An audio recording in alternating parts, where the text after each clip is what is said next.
Good morning friends. स्वागत है आपका कंपाइलर डिजाइन की वीडियो लेक्चर सीरीज में। अब तक हम लोगों ने डीएफए और एनएफए को देखा था, टाइप्स ऑफ ग्रामर भी देखा था। डीएफए क्या होता है, डिटरमिनिस्टिक फाइनाइट ऑटोमेटा क्या होता है, non deterministic finite automata NFA क्या होता है। इसी में आप लोग ऑटोमेटा में पढ़े होंगे एक टॉपिक जिसमें होगा रेगुलर एक्सप्रेशन टू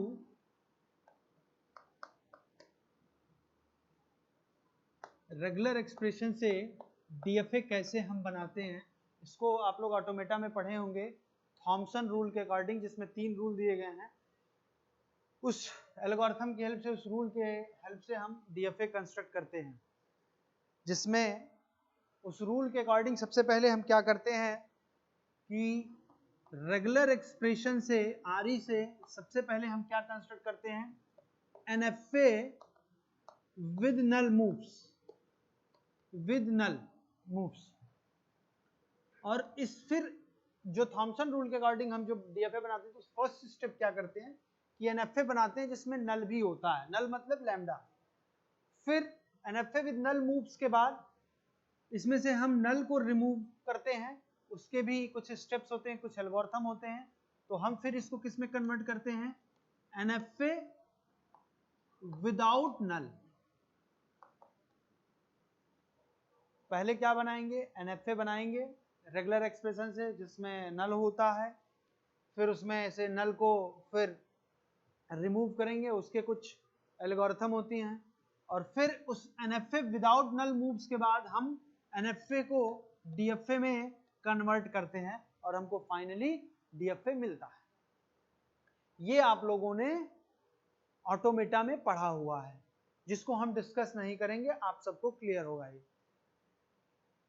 तो अच्छा, फिर डीएफए बनने के बाद एक और अगर कहा जाए आपसे कि minimum state DFA, minimum state DFA बनाना है, तो जो डीएफए बनाते हैं उस पर डीएफए के बाद से उस डीएफए को हम मिनिमाइज करते हैं, उसकी भी एल्गोरिथम होती है, उसको भी हम देखेंगे।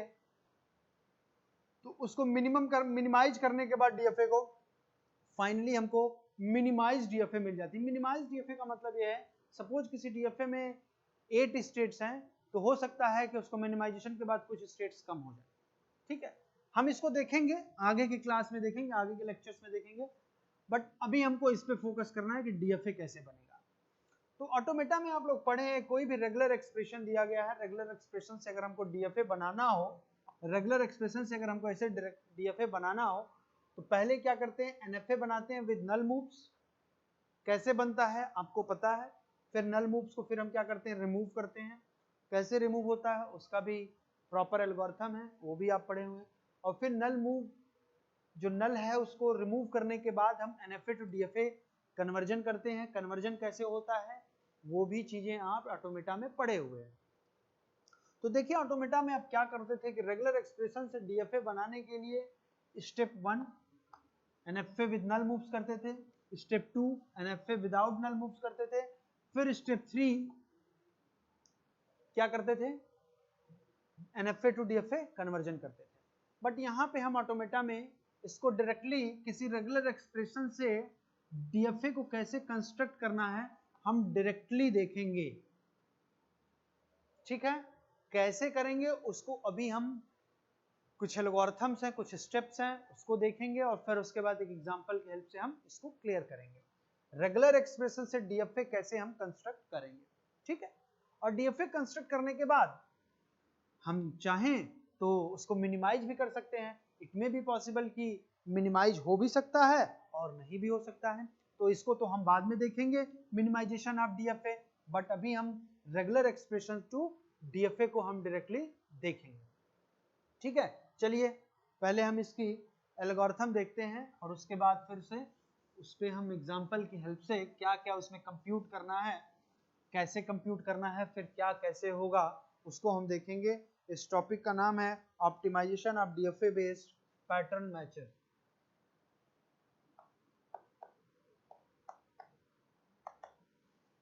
ऑप्टिमाइजेशन ऑफ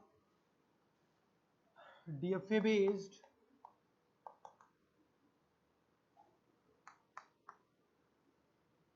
पैटर्न मैचर्स, ठीक है। इसमें कुछ बेसिक चीजें हैं, उसको हम देखते हैं वो क्या क्या होते हैं। नलेबल, फर्स्ट पास, लास्ट पास और फॉलो पास, ये क्या होते हैं, कैसे कंप्यूट होते हैं, उसको हम देखेंगे। और उसको देखने के बाद, एल्गोरिथम को समझने के बाद, फिर एक एग्जांपल की हेल्प से उसको डिस्कस करेंगे। तो चलिए हम देखते हैं क्या होता है। पहले एल्गोरिथम लिखते हैं। नोड n हो, इसके बाद आपका नलेबल हो, इसके बाद आपका फर्स्ट पास हो, nullable of n, first pass of n, and then last pos of, ठीक है, नोड ऑफ। इसमें 3-4 केसेस होते हैं। नंबर 1 जो केस होता है, अगर कोई लीफ नोड हो तो उसके लिए क्या चीजें होंगी।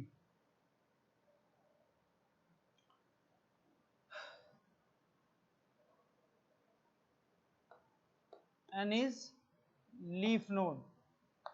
अगर लीफ नोड है तो उसका नलेबल क्या होगा, फॉल्स होगा।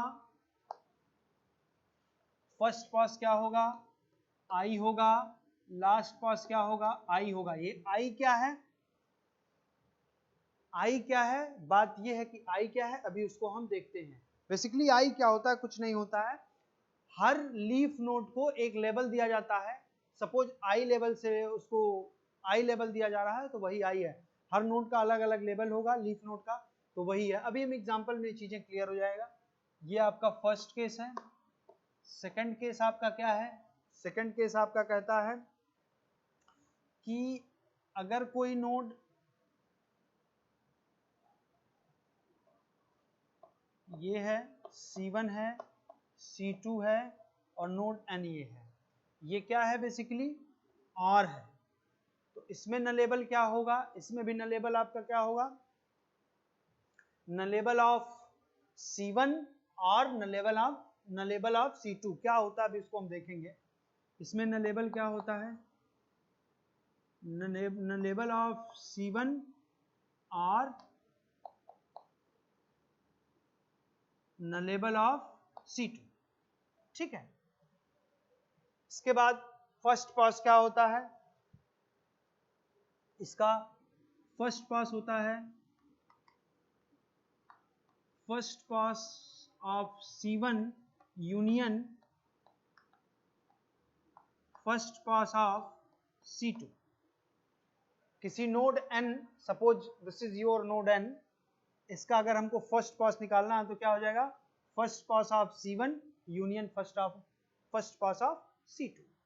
लास्ट पास क्या हो जाएगा, देखिए फर्स्ट पास और लास्ट पास में अंतर कुछ नहीं होता है, बस जो जहां C1 होता है वहां C2 हो जाता है, जहां C2 होता है वो C1 हो जाता है। मतलब किसी भी नोड का लेफ्ट चाइल्ड और राइट चाइल्ड दोनों में क्या हो जाती है, स्वैपिंग हो जाती है, वही है। तो last pos of C2 union last pos of C1, ठीक है। ये आपका केस नंबर 1 था, ये आपका केस नंबर 2 है। इसके बाद केस नंबर 3 आपका क्या है, ये तो आपका और नोड के लिए था, ठीक है। इसके बाद आप कॉन्कैटिनेशन के लिए देखिए, this is your C1, this is your C2, this is your N। इसमें क्या होगा, नलेबल क्या हो जाएगा, इसमें nullable of C1 and nullable of C2, ठीक है। फर्स्ट पास क्या होगा उसको देखते हैं। If nullable C1 then first pass of C1 union first pass of C2 else what? Else first pass of C1.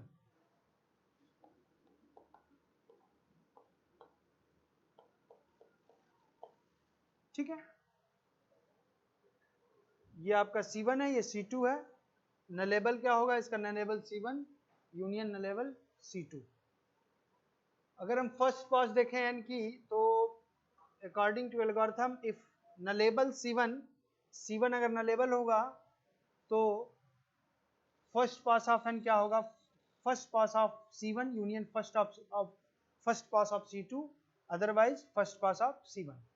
इसका लास्ट पास अगर देखना हो तो फर्स्ट पास और लास्ट पास में सिर्फ और सिर्फ C1 और C2 मतलब लेफ्ट चाइल्ड और राइट चाइल्ड दोनों में क्या हो जाता है? स्वैपिंग हो जाता है। जहां C1 होगा वहां C2, जहां C2 होगा वहां C1। तो क्या होगा यहाँ पे? If nullable C2 then first pass of C2 union first pass of, देखिए first pass of C1 union first pass of C2 है, तो लास्ट पास में क्या हो जाएगा? First pass of C2 union first pass of C1। बात वही है, A यूनियन B कहिए चाहे B यूनियन A कहिए, बात एक ही होती है। तो union first pass of C1 else, यहां पे क्या था? फर्स्ट पास ऑफ C1, तो यहां पे क्या हो जाएगा? First pass of C2, first pass of C2। ठीक,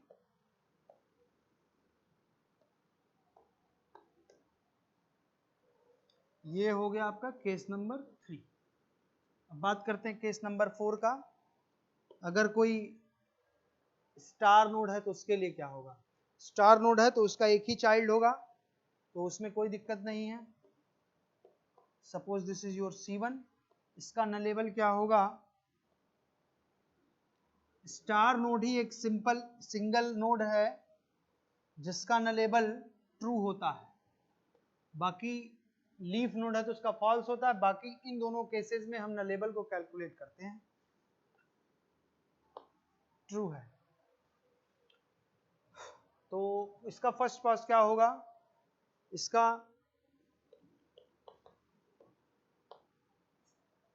अगर कोई स्टार नोड है, उसका चिल्ड्रन C1 है, तो जो हमारा स्टार नोड है उसको अगर n कहा जाए तो फर्स्ट पास ऑफ n क्या हो जाएगा? First pass of C1। ठीक है, अब बात करें हम लास्ट पास की, तो जैसा कि हमने बताया कि फर्स्ट पास और लास्ट पास में सिर्फ और सिर्फ जहाँ C1 होगा वहाँ C2 कर देंगे, जहाँ C2 होगा वहाँ C1 कर देंगे। बट इस केस में क्या है, देखिए आप, सिर्फ और सिर्फ एक ही चिल्ड्रन है, एक ही चाइल्ड है इसका, तो C1 और C2 का कहीं कंसेप्ट ही नहीं है, C1 ही सिर्फ है, तो सिर्फ और सिर्फ वही आपका हो जाएगा। This is first pass of C1।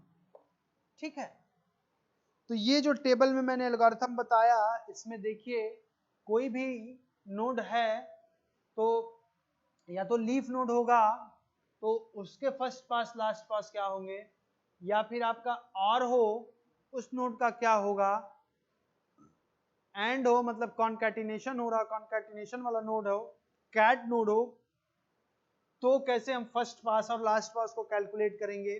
और अगर कोई नोड स्टार नोड है तो उस केस में हम फर्स्ट पास और लास्ट पास को कैसे कैलकुलेट करेंगे। ठीक है, पहले इन चीजों को हम जान लेंगे, इसके बाद हम थोड़ा सा एग्जांपल देखेंगे, फिर हम फॉलो पास निकालते हैं। कई एल्गोरिथम यूज होंगे इस किसी भी आरई से रेगुलर एक्सप्रेशन से डीएफए डायरेक्टली बनाने के लिए।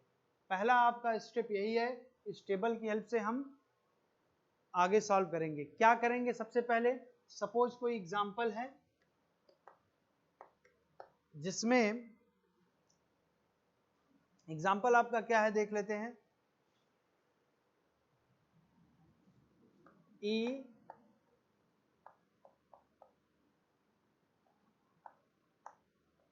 सपोज ये आपका क्या है, रेगुलर एक्सप्रेशन है, ए यूनियन बी का whole star A B B. ये कोई रेगुलर एक्सप्रेशन दिया गया है और इस रेगुलर एक्सप्रेशन के लिए अगर हमको डीएफए बनाना है तो क्या करेंगे, what how to do over here, यहाँ पे हम क्या कैसे करेंगे चीजों को उसको देखते हैं। तो सबसे पहले हम क्या करेंगे, स्टेबल की हेल्प से। सबसे पहले तो हमारा जो फर्स्ट स्टेप है यही कहता है कि जो हमारा रेगुलर एक्सप्रेशन है इसको कन्वर्ट करेंगे आगमेंटेड रेगुलर एक्सप्रेशन में। आगमेंटेड रेगुलर एक्सप्रेशन में क्या हो जाएगा, क्या चीजें होंगी, आगमेंटेड रेगुलर एक्सप्रेशन क्या होगा, कुछ नहीं होगा, सिंपल सा चेंजिंग हो जाएगा, this A B B, last में रेगुलर एक्सप्रेशन के लास्ट में सिर्फ और सिर्फ एक हैश ऐड हो जाएगा। ये हो गया आपका पहला स्टेप, आगमेंटेड रेगुलर एक्सप्रेशन लिखेंगे। ठीक है, सेकंड स्टेप क्या करेंगे, जो हमारा आगमेंटेड रेगुलर एक्सप्रेशन है इस आगमेंटेड रेगुलर एक्सप्रेशन के लिए हम सिंटैक्स ट्री बनाएंगे। क्या करेंगे, कंस्ट्रक्ट सिंटैक्स ट्री। अब सिंटैक्स ट्री कैसे बनेगा इसको हम देखते हैं। देखिए सबसे पहले ए बी, ये ए है ये बी है, दोनों किससे जुड़े हुए हैं, और से। ठीक, फिर ये टोटल किससे जुड़े हुए हैं, एस्ट्रिक से, मतलब cat node, sorry star node से। फिर ये जो बीच में ये है ये बाय डिफॉल्ट कॉन्कैटिनेशन हो रहा है, सबको क्लियर होगा। ये बीच में डॉट है, जैसे ए बी बी है तो ए डॉट बी है, बी डॉट बी है, बी डॉट हैश है, ये बाय डिफॉल्ट सबको पता होगा, कॉन्कैटिनेशन है ये। तो फिर इसके बाद क्या हो जाएगा, कॉन्कैटिनेट करेंगे डॉट ए, फिर डॉट बी, फिर डॉट बी, फिर डॉट हैश। ठीक है, चलिए सिंटैक्स ट्री बना रहे हैं, इसको हम थोड़ा सा मिटाएंगे क्योंकि यहाँ पे लिखने के लिए जगह होनी चाहिए। देखिए ये आपका सिंटैक्स ट्री बन गया इस आगमेंटेड रेगुलर एक्सप्रेशन के लिए। कैसे, ए आर बी, देखिए A R B whole star है, होल स्टार कर दिया, then concatenated with A, concatenated with A, then again concatenated with B, then again concatenated with B, again concatenated with B, and then finally the whole expression will concatenated with hash। ये आपका हमारा syntax tree बन गया। ठीक है, इसके बाद क्या करेंगे हम देखते हैं। इसके बाद हम ये रूल अप्लाई करेंगे 1 2 3 4 इस सिंटैक्स ट्री पे, और हम first pos last pos calculate करेंगे। ठीक है, क्यों करते हैं, क्योंकि इसके बाद हम जब फॉलो पास निकालेंगे तो हमारा ये फर्स्ट पास फॉलो पास हर नोड के लिए जब कैलकुलेट रहेगा, कंप्यूट कर लेंगे, तो फॉलो पास में उसकी जरूरत पड़ती है। चलिए देखते हैं। चलिए सबसे पहले हम लेबल कर देते हैं, हर नोड की जितने भी लीफ नोड हैं सबकी हम लेबलिंग कर देते हैं 1 2 3 4 से। ए को कर दिया 1 से, बी को कर दिया 2 से, 3 से, 4 से, 5 से एंड 6। ठीक है,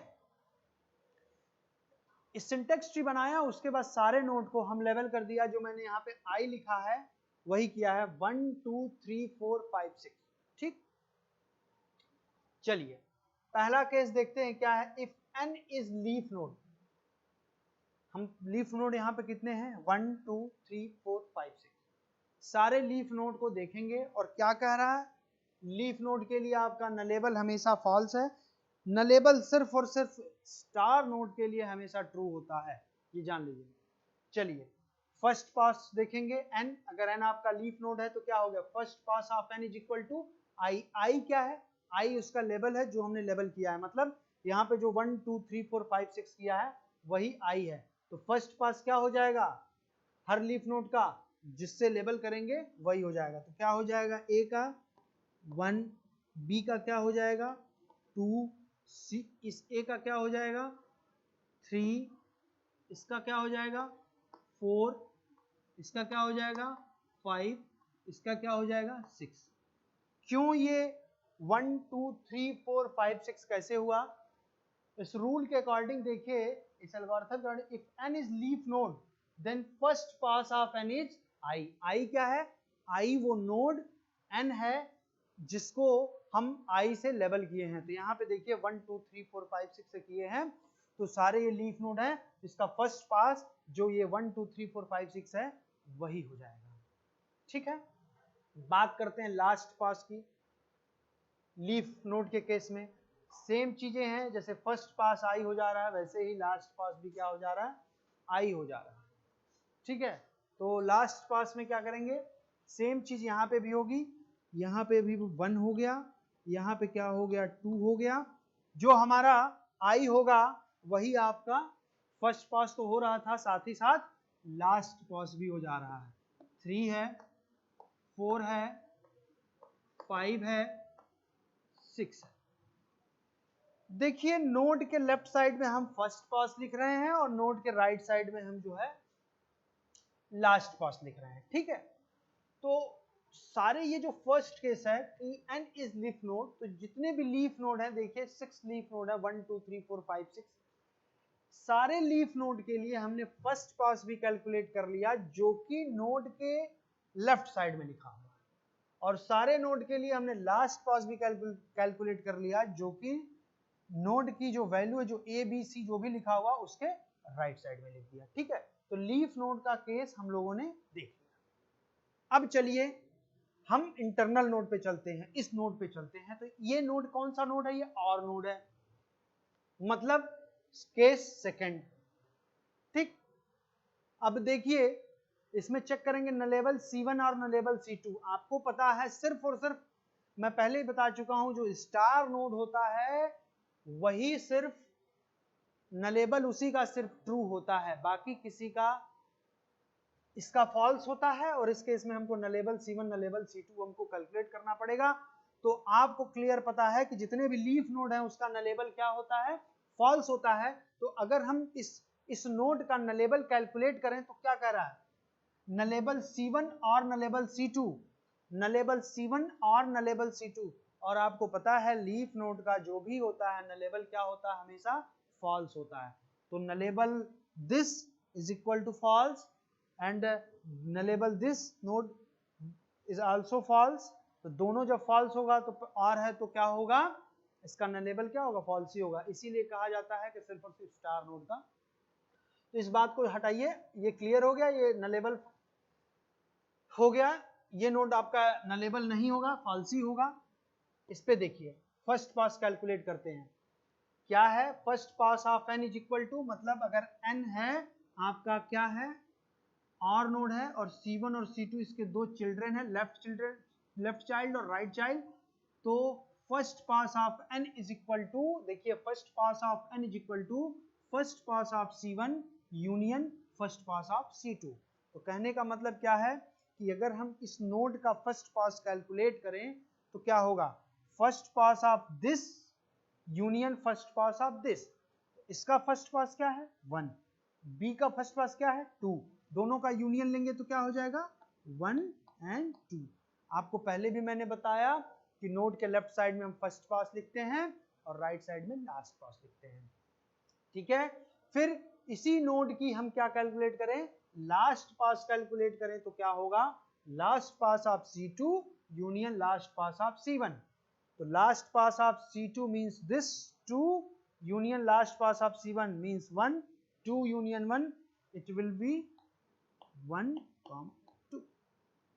तो हमारा इस जो और नोड है इसका भी हम लोगों ने लास्ट पास कैलकुलेट कर लिया। ठीक है, इसके बाद आगे चलते हैं, इस स्टार नोड को देखते हैं। ठीक है, स्टार नोड का क्या है, ये देखिए, ये केस नंबर 4, यहां पे देखिए आपका दिया गया स्टार नोड है एंड इसका एक चाइल्ड है C1, इसका नलेबल क्या है, ट्रू होता है बाय डिफॉल्ट, तो इसका नलेबल क्या हो गया, ट्रू हो गया। क्लियर। इसके बाद निकालते हैं इसका फर्स्ट पास ऑफ n, मतलब जो स्टार नोड है वो n है, तो उसका फर्स्ट पास अगर निकालते हैं तो क्या होगा, first pass of n is equal to first pass of C1। तो अगर इसका हम फर्स्ट पास निकालते हैं तो जो इसके चाइल्ड का होगा फर्स्ट पास वही हमारे स्टार नोड का हो जाएगा केस नंबर 4 में, ऐसा मैंने बताया। तो इसका फर्स्ट पास इसके चिल्ड्रन का क्या है 1,2। उसी तरह से देखिए लास्ट पास भी है, last pos of n is equal to क्या है, first pass of C1, same है, कोई दिक्कत नहीं है, क्या हो जाएगा 1 और 2 लास्ट पास। नोट के राइट साइड में लिख रहे हैं तो क्या हो रहा है, वो लास्ट पास हो रहा है। ठीक, अब बात करते हैं हम इसकी कैट नोड की, जो कॉन्कैटिनेशन हो रहा है। ठीक है, मतलब केस नंबर 3 की। ठीक है, this is your cat node. इस नोड पे हम आते हैं और इस नोड का फर्स्ट पास और लास्ट पास दोनों हम कंप्यूट करते हैं। ठीक है,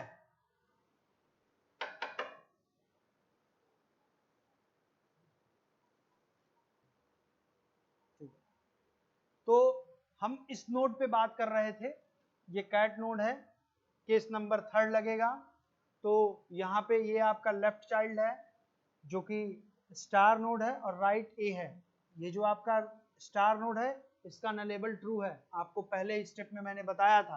तो इसमें देखिए nullable C1 and nullable C2, मतलब यहाँ पे नलेबल तभी ट्रू होगा जब ये भी ट्रू हो और ये भी ट्रू है। ये तो नलेबल ट्रू है बट राइट चाइल्ड में नलेबल ट्रू नहीं है, क्यों, क्योंकि राइट जो चाइल्ड है इसका वो लीफ नोड है और लीफ नोड का हमेशा नलेबल फॉल्स होता है।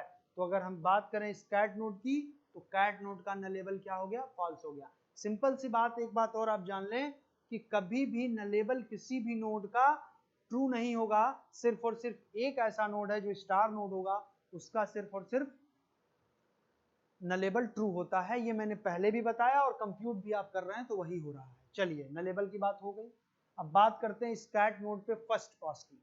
चलिए, ये आपका कैट नोड है एंड C1 उसका लेफ्ट चाइल्ड है, C2 आपका राइट चाइल्ड है। तो क्या हो रहा है फर्स्ट पास में, इफ नलेबल C1, ठीक, अगर C1 आपका नलेबल है, यस, ये आपका नोड है, इसका C1 मतलब लेफ्ट चाइल्ड आपका क्या है, नलेबल है, यस, ट्रू। तो क्या हो गया, then first pass of C1 union first pass of C2, मतलब अगर लेफ्ट चाइल्ड आपका जो है इसका नलेबल ट्रू है तो इसका फर्स्ट पास क्या हो जाएगा, first pass of C1 union first pass of C2। ठीक, तो फर्स्ट पास ऑफ C1 आपका क्या है 1 और 2 और ए का क्या है 3 है, तो इसका क्या हो जाएगा फर्स्ट पास 1, 2, 3। अगर ये लेफ्ट चाइल्ड हमारा ट्रू नहीं होता तब फिर दूसरा केस लगता है एल्स वाला, वो ऊपर अभी आगे आएगा नेक्स्ट केस में। ठीक है, नेक्स्ट नोड में। चलिए इसका लास्ट पास देखते हैं तो क्या है, देखिए इफ नलेबल C2, देखेंगे इफ नलेबल C2, इसका C2 क्या है, ए है, नलेबल है ये नहीं, तो क्या होगा, ये नलेबल नहीं है। अगर नलेबल होता तो ये वाली कंडीशन अप्लाई करते, नलेबल नहीं है तो क्या करेंगे, else first pass of C2। First pass of C2 क्या है, C2 आपका ये है, इसका फर्स्ट पास क्या है 3 है, तो इसका क्या हो जाएगा लास्ट पास 3 हो जाएगा। ठीक, इसी तरह से फिर इस कैट नोड पे चलेंगे, इस कैट नोड पे चलेंगे तो क्या करेंगे, इसका देखिए लेफ्ट चाइल्ड आपका कैट नोड है, राइट चाइल्ड भी है, दोनों नलेबल नहीं है। तो देखिए यहाँ पे क्या कह रहा है, इफ नलेबल C1 नहीं, नलेबल नहीं है तो क्या होगा, ये कंडीशन न एग्जीक्यूट होके एल्स वाले कंडीशन में जाएंगे, क्या हो जाएगा first pass of C1। First pass of C1 क्या हो जाएगा, मतलब जो लेफ्ट चाइल्ड है उसका फर्स्ट पास हो जाएगा। तो इसका लेफ्ट चाइल्ड ये है, इसका फर्स्ट पास 1, 2, 3 है, तो क्या हो जाएगा 1, 2, 3। ठीक है, फिर ऐसे ही लास्ट पास निकालेंगे, लास्ट पास आप कैलकुलेट करेंगे तो इसमें भी देखिए क्या है, if nullable C2 no it's false, then first pass of C2, first pass of C2 क्या होगा, B का फर्स्ट पास क्या होगा 4, तो क्या हो जाएगा 4। इसी तरह से फिर हम ऊपर के कैट नोड का भी कंप्यूट करेंगे और फाइनली हम रूट नोड तक पहुंचेंगे। ठीक है, तो क्या करेंगे, फिर इस कैट नोड को जाएंगे, इस कैट नोड पे भी देखेंगे, ये C1 है, ये C2 है, C1 भी नलेबल नहीं है और C2 भी नलेबल नहीं है, कोई नहीं है, तो क्या हो जाएगा, फर्स्ट पास ऑफ C1 इस कैट नोड का क्या हो जाएगा, फर्स्ट पास हो जाएगा, तो इसका क्या है 1 2 3 है फर्स्ट पास, तो क्या हो जाएगा 1 2 3, और लास्ट पास क्या हो जाएगा, फर्स्ट पास ऑफ C2 क्या हो जाएगा, अगर इसको कंप्यूट करते हैं तो 5 हो जाएगा। और इसी तरह से सिमिलरली जब हम इस कैट नोड पे जाएंगे तो इस पे भी आपका 1 2 3 और इधर आपका 6 हो जाएगा। ठीक है, तो ये हमने सबसे पहले क्या किया, किसी भी रेगुलर एक्सप्रेशन को का आर्गुमेंटेड रेगुलर एक्सप्रेशन लिखा, उसमें कुछ नहीं किया, जो रेगुलर एक्सप्रेशन है उसी के लास्ट में हमने हैश सिंबल लगा दिया, और फिर इस आर्गुमेंटेड रेगुलर एक्सप्रेशन के लिए हमने सिंटैक्स ट्री बनाया, और सिंटैक्स ट्री बनाने के बाद हर लीफ नोड की हमने लेबलिंग की, 1 2 3 4 से नंबरिंग करी, और उसके बाद क्या किया, हमने हर नोड के लिए, चाहे पहले लीफ नोड के लिए first pos last pos calculate किया according to this algorithm, according to this table, और फिर जितने इंटरनल नोड हैं उनके भी हमने फर्स्ट पास और लास्ट पास को कैलकुलेट किया। ठीक, तो इस सिंटैक्स ट्री का फर्स्ट पास और लास्ट पास हमने कैलकुलेट कर लिया। इसके बाद हम कंप्यूट करेंगे थर्ड स्टेप। देखिए सेकंड स्टेप क्या था, construct syntax tree, third compute nullable, क्या क्या कंप्यूट करेंगे, nullable first pass and last पास। ठीक, फिर फोर्थ स्टेप क्या कंप्यूट करेंगे, फोर्थ स्टेप में क्या करते हैं, बेसिकली फॉलो पास कंप्यूट करते हैं। वो कैसे करते हैं उसका भी एल्गोरिथम होता है, कंप्यूट व्हाट, फॉलो पास। अब फॉलो पास कंप्यूट करने के लिए दो पॉइंट होते हैं, उन दोनों पॉइंट को भी मैं यहां लिखता हूं, और फिर हर नोड के लिए हम फॉलो पास कंप्यूट करते हैं, और फिर उस फॉलो पास की हेल्प से हम एक ट्रांजिशन टेबल बनाएंगे, और उस ट्रांजिशन टेबल को बनाने के बाद फिर हम डीएफए कंस्ट्रक्ट करेंगे। ठीक है, तो हम देखते हैं क्या कि ये फॉलो पास कंप्यूट करने का एल्गोरिथम क्या होता है, इसको हम देखते हैं। चलिए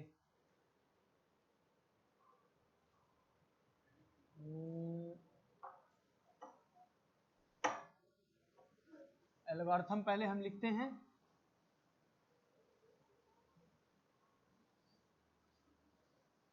फिर इस सिंटैक्स ट्री की हेल्प से हम फॉलो पास सबका कंप्यूट करेंगे, सारे नोड्स का। चलिए, फॉलो पास कंप्यूट करने का एक एल्गोरिथम होता है,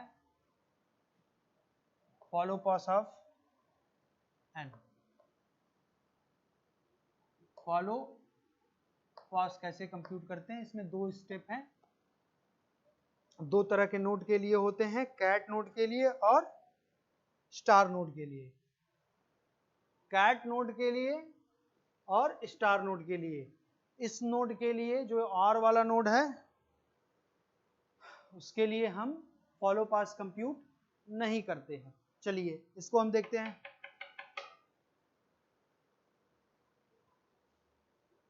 तो हम लोग देख रहे थे ये रेगुलर एक्सप्रेशन से जो डीएफए हम बना रहे थे, फर्स्ट स्टेप है आर्गुमेंटेड, रेगुलर एक्सप्रेशन का आर्गुमेंटेड आर ही लिखें। सेकंड क्या है, हम सिंटैक्स ट्री बना रहे हैं। थर्ड स्टेप में क्या है, नलेबल फर्स्ट पास और लास्ट पास कैलकुलेट करें हर नोड के लिए जो सिंटैक्स ट्री में है। फिर फोर्थ स्टेप क्या है, कंप्यूट फॉलो पास। तो फॉलो पास को कंप्यूट करने के लिए ये हमारा एल्गोरिथम है। हमेशा फॉलो पास या तो हम कैट नोड के लिए कंप्यूट करते हैं या तो स्टार नोड के लिए कंप्यूट करते हैं। इसीलिए ये दो पॉइंट है 1 और 2, और इसकी हेल्प से हम इस सिंटेक्स ट्री में जो हमारे कैट नोड है और स्टार नोड है उसका हम फॉलो पास कंप्यूट करेंगे। ठीक है, ये फोर्थ स्टेप कंप्यूट फॉलो पास में देखते हैं।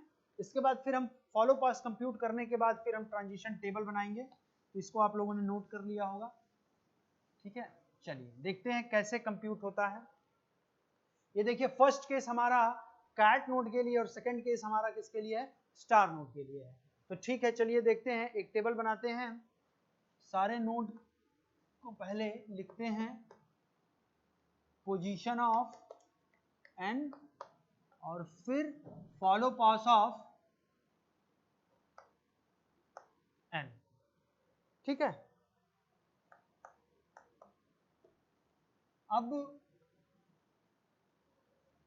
हम देखते हैं कि कितने नोड हैं आपके, 1 2 3 4 5 6 तक हमने करा था, तो 1 2 3 4 5 6।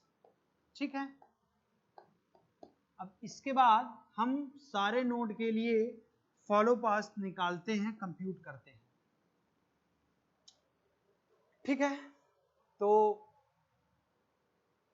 सबसे पहले एक बात और मैं पहले भी बता चुका हूं, किसी भी सिर्फ और सिर्फ फॉलो पास जो होता है दो नोड के लिए कंप्यूट किया जाता है।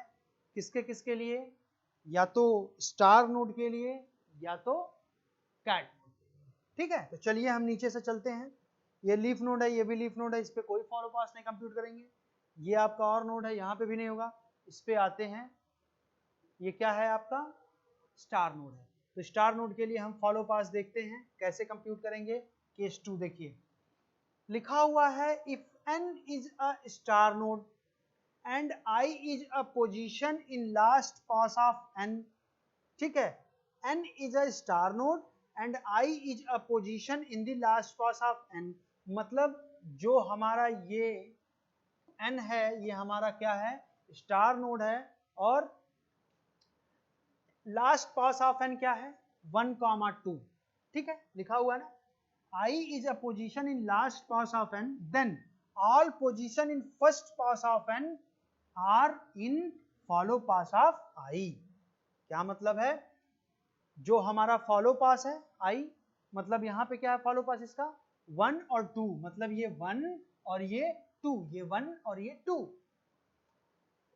ठीक है, then all position in first pass of n, all position in first pass of n means this is n, all position first pass of n, this is 1 and 2, 1 and 2 again are in follow pass of I।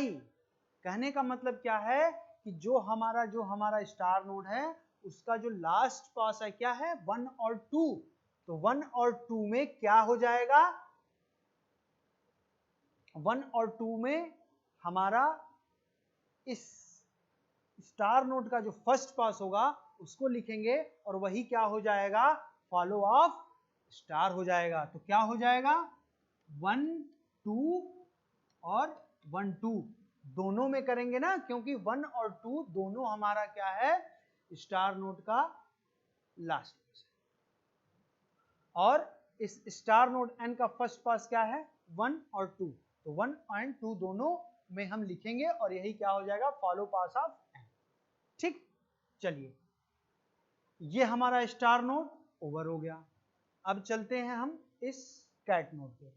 ठीक, cat node हमारा case number 1 है। देखिए cat node का जो है ये case number 1 है। ये क्या कह रहा है, if n is cat node, मतलब n आपका ये हो गया। ठीक, जैसे इसमें हमारा ये n है और ये n है। If n is cat node with left child c1, with left child c1 this and right child c2, then for every position I in last pass of c1, मतलब क्या कह रहा है, कैट नोड है उसके left child c1 है, right child c2 है, तो क्या करेंगे every position I in last pos of c1, भाई c1 आपका क्या होता है लेफ्ट, c2 आपका राइट, तो क्या बात कह रहे हैं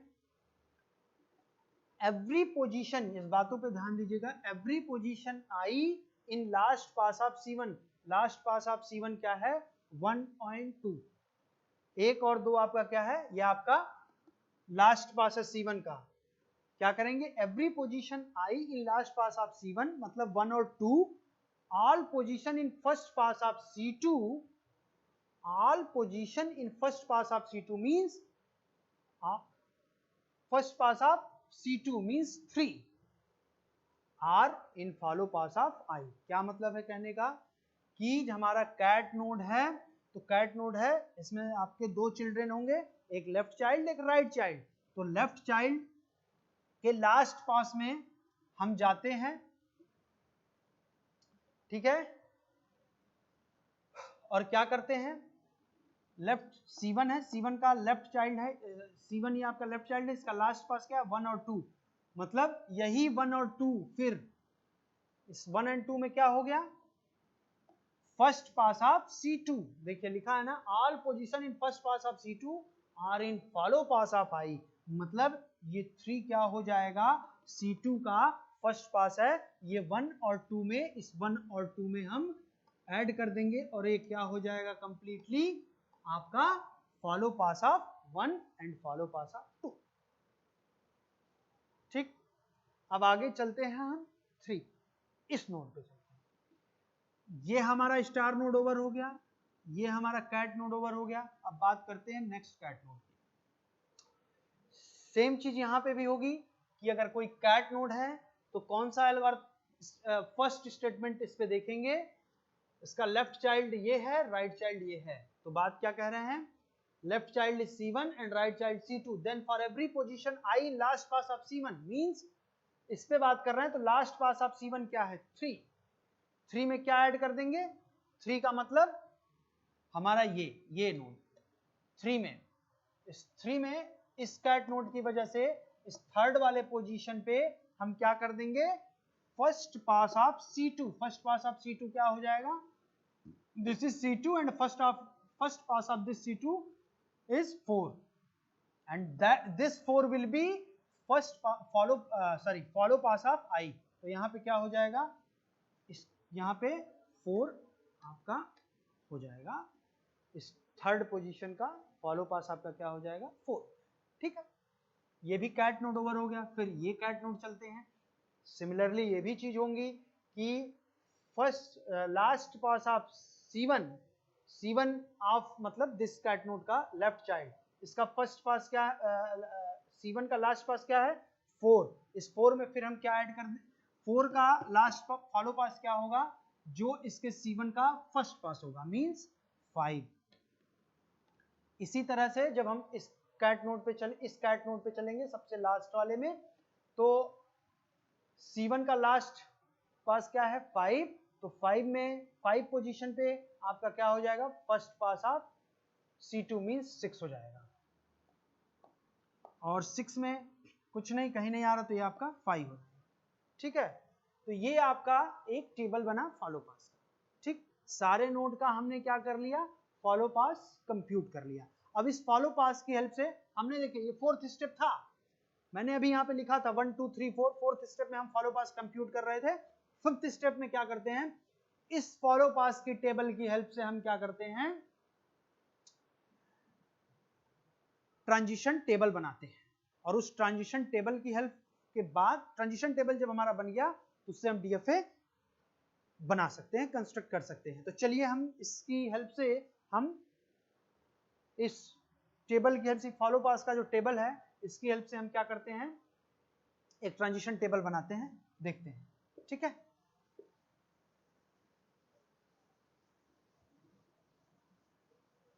चलिए देखते हैं।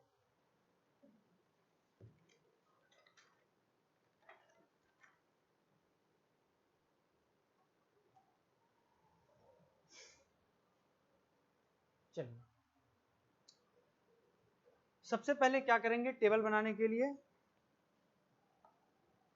स्टेट्स लिखेंगे, देन DFA लिखेंगे, और यहाँ पे इनपुट आपका जो था, आपका RE जो रेगुलर एक्सप्रेशन था वो क्या था, ARB का होल स्टार ABB, यही था।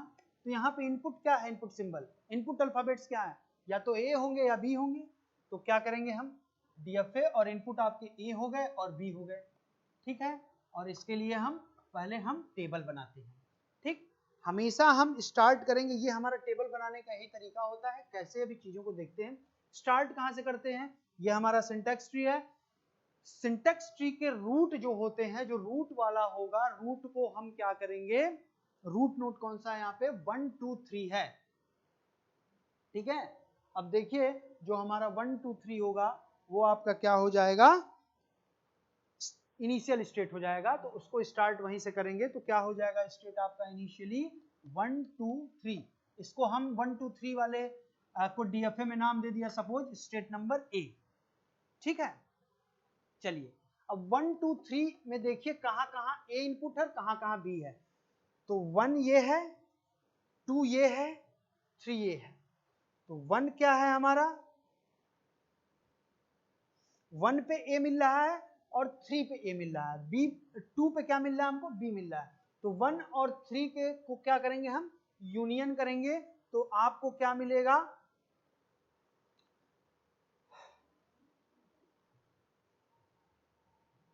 क्या मिलेगा बताइए। ए पे अगर हम देखें तो ये ए है, ये 1 है, ये 2 है, ये 3 है। 1 पे ए है, 2 पे बी है और 3 पे ए है। तो हम पहले ए को देखें कहाँ कहाँ है, क्योंकि हमको ए इनपुट के लिए निकालना है। ए इनपुट के लिए यहाँ पे है और यहाँ पे है 1 और 3 के लिए। तो हम यहाँ पे देखें 1 और 3 पे इस फॉलो पास वाले टेबल से 1 और 3 में क्या हमको मिला है फॉलो पास, उन दोनों का यूनियन ले लेंगे। इस 1 पे क्या मिला है 1 2 3 और इस 3 पे क्या मिला है 4 मिला है। तो दोनों का जब हम यूनियन लेंगे तो क्या मिलेगा हमको 1 2 3 4, नया स्टेट एक मिला और इसको हमने मान लीजिए बी दिया। और यही बी क्या हो गया, यही तो हो गया, हमने ए इनपुट पे निकाला था ना इसको, और इसको इन दोनों को मर्ज किया तो हमको क्या मिला 1 2 3 4। इसका हमने सपोज 1 2 3 4 को एक नया स्टेट दिया डीएफए में जिसका नाम बी लिखा, और वही बी आपका ए इनपुट देने के बाद मिला। अब बात करते हैं इनपुट बी के लिए। इनपुट बी के लिए ये रहा, इनपुट बी के लिए क्या है आपका 2 है, देखिए। अब 2 पे देखिए क्या मिल रहा है आपको 1 2 3 फॉलो पास में 1 2 3 1 2 3 आपका क्या है, देखिए 1 2 3 जो स्टेट है उसका नाम ए है, देखिए ये हो गया आपका ए, ठीक। चलिए इस 1 2 3 स्टेट मतलब उसका नाम मैंने डीएफए में ए में दूंगा, और उसके लिए ए इनपुट पे कहाँ जा रहे हैं, इस स्टेट पे जा रहे हैं, बी इनपुट देने पे सेल्फ लूप बन जा रहा है, ए से ए पे ही जा रहा है, ठीक है। अब बात करते हैं इस पे 1 2 3 4 पे, ठीक है। 1 2 3 एंड 4 इसमें देखेंगे ए कहाँ कहाँ पे है, 1 यहाँ पे ए है और यहाँ पे है, बाकी 2 और 4 पे बी मिल रहा है। तो 1 और 3 का फिर हम यूनियन लेंगे तो क्या मिलेगा, 1 और 3 का यूनियन लेंगे तो क्या मिलेगा 1 2 3 यहाँ से और 4 यूनियन लेंगे तो 1 2 3 4 हो जाएगा। मतलब ये 1 2 3 4 अगर मिल रहा है तो ये स्टेट नंबर आपका बी है, इसका नाम है। तो बी से ए इनपुट देने पे बी ही मिला, ठीक। अब बात करते हैं हम बी इनपुट देने पे क्या मिलेगा। देखिए 1 और 3 से तो हमको ए मिल रहा था, 2 और 4 पे हमको बी मिल रहा है। देखिए 2 है और ये 4 है, तो यहाँ पे चलते हैं इस टेबल में 2 और 4 पे देखते हैं क्या मिल रहा है हमको। 2 से मिल रहा है फॉलो पास में 1 2 3 और 4 से क्या मिल रहा है 5। तो क्या हो जाएगा 1 2 3 और यहाँ से 5, एक नया स्टेट मिलेगा क्या 1 2 3 5 1 2 3 5। इसका हमने मान लीजिए नाम दिया सी, यही हमारा बी इनपुट पे क्या मिल गया सी, ठीक है। अब चलिए अब नेक्स्ट देखते हैं 1 2 3 5 ए के लिए देखते हैं 1 2 3 एंड 5। ए कहाँ है 1 पे है और 3 पे है, फिर वही काम करेंगे 1 और 3 का देखेंगे यूनियन, यहाँ से 1 2 3 और यहाँ से 4 1 2 3 4 1 2 3 4 का नाम मैं पहले ही दे चुका हूँ। यहाँ पे देखिए इसका नाम डीएफए में हमने बी दे दिया है, और फिर 1 और 3 हो चुका है, 2 और 5 पे निकालेंगे तो 2 पे आपका बी है और कहाँ बी है 5 पे आपका बी है, 5 पे बी है, बी आपका 2 पे है और 5 पे है। तो 2 और 5 का फॉलो पास देखेंगे, 2 और 5 का क्या हो जा रहा है 1 2 3 यहाँ से और 5 से क्या मिल जा रहा है 6 मिल जा रहा है। 1 2 3 यूनियन 6, मतलब क्या हो गया 1 2 3 एंड 6, वो भी एक फिर नया स्टेट बनेगा 1 2 3 एंड 6, और इसको नाम हमने दे दिया डी। ठीक, और यही आपका जब हम 1 2 3 5 पे जब बी दे रहे हैं तो क्या मिल रहा है, डी मिल रहा है। ठीक, अब चलिए देखते हैं लास्ट 1 2 3 6 में। देखिए 1 2 3 एंड 6 में देखिए कि हमको ए कहां कहां मिला हुआ है, 1 2 पे बी है, 3 पे आपका फिर ए है, तो 1 और 3 पे है, तो 1 और 3 को फिर हम देखेंगे यूनियन निकालेंगे 1 2 3 एंड 4, तो 1 2 3 4 आपका कौन सा स्टेट है, उस स्टेट का नाम है बी, तो यहाँ पे ए पे क्या मिल जाएगा, बी। ठीक है, अब बात करते हैं ये बी के लिए कहां पे मिल रहा है, 1 और 3 तो हो चुका, 2 और 6 देखते हैं। 2 आपका क्या है, बी है, 6 आपका हैश है, हैश को छोड़ो, बी को देखेंगे तो 2 के लिए क्या मिल रहा है हमको, 2 पे क्या मिल रहा है 1 2 3 मिल रहा है, 1 2 3 का नाम हमने पहले ही रख दिया है ई। ठीक है, तो ये हो गया आपका ट्रांजिशन टेबल।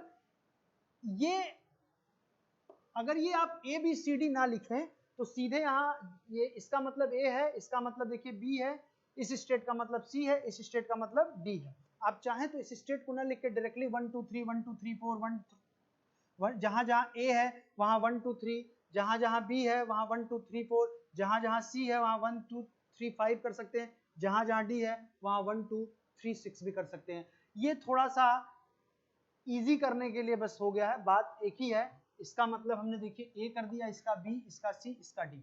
ठीक है, ये आपका क्या बन गया, ट्रांजिशन टेबल। मतलब अब ट्रांजिशन टेबल अगर बन जाता है तो हम इसकी हेल्प से डीएफए बना सकते हैं, बहुत आराम से डीएफए बनाते हैं। चलिए देखते हैं, डीएफए बना लेते हैं।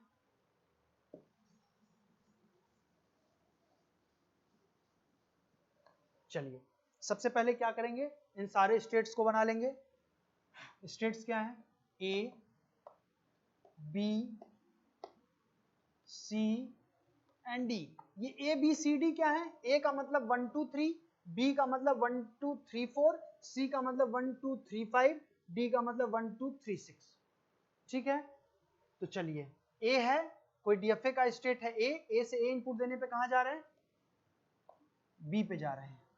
ट्रांजिशन टेबल से डीएफए बनाना सबको आता होगा, उसी तरह से बना रहे हैं। अगर ए इनपुट ए स्टेट पे बी इनपुट दे रहे हैं तो कहां जा रहे हैं, ए पे ही जा रहे हैं, सेल्फ प्रूफ बन रहा है। इसी तरह से बी इनपुट के लिए है, ये बी इनपुट है, तो बी इनपुट के लिए अगर हम बना रहे हैं बी स्टेट के लिए ए इनपुट पे कहां जा रहे हैं, बी इटसेल्फ, और बी इनपुट देने पे कहां जा रहे हैं, सी पे जा रहे हैं। इसी तरह से सी स्टेट पे ए देने पे कहां जा रहे हैं, बी पे चले आ रहे हैं, और बी देने पे कहां जा रहे हैं, देखिए डी पे जा रहे हैं। इसी तरह से फिर डी पे देखेंगे, डी स्टेट पे ए देने पे कहां जा रहे हैं, बी पे जा रहे हैं, ए, और बी इनपुट देने पे देखिए कहां जा रहे हैं, ए पे जा रहे हैं। दिस इज योर आपका क्या हो गया, बी। और एक बात और मैंने बताया कि जो हमारा रूट नोड से हम स्टार्ट करते हैं 1 2 3 है, देखिए सिंटैक्स ट्री में 1 2 3 आपका रूट है, तो 1 2 3 आपका क्या है, आपका इनिशियल स्टेट हो जाएगा, और 1 2 3 का नाम मैंने डीएफए में क्या दिया है, ए, तो this is your initial state. और फाइनली लास्ट में आपको कौन सा स्टेट मिल रहा है, 1 2 3 6, मतलब डीएफए में उसको हमने क्या नाम दिया, डी, तो this will be your final state. तो ये आपका फाइनल डीएफए बन गया, किसके लिए, A B whole star A B B. ये कोई रेगुलर एक्सप्रेशन है, इस रेगुलर एक्सप्रेशन से अगर हमको डीएफए बनाना हो तो हम बिना एनएफए बनाए हम इस तरीके से फाइनली डीएफए बना सकते हैं।